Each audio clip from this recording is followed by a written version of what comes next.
کوئٹہ سمیت بلوچستان کے مختلف علاقوں میں 6 اور 7 نومبر کو موسم سرما کی پہلی بارش کا امکان ہے۔ محکمہ پی ڈی ایم اے نے متعلقہ اضلاع کے ڈپٹی کمشنروں کو حفاظتی اقدامات کرنے کے لیے الرٹ جاری کر دیا۔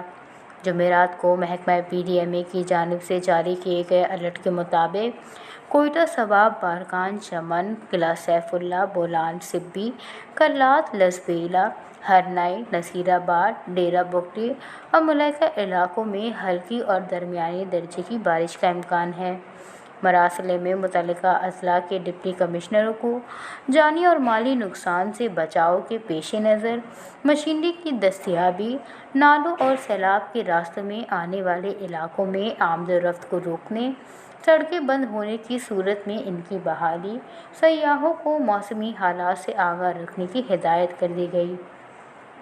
واضح رہے کہ حال ہی میں مونسون کی بارشوں نے بلوچستان کے کئی اضلاع میں تباہی مچا دی تھی، جس میں لوگوں کی جان مال مویشی اور لوگوں کے گھر پانی میں بہہ گئے،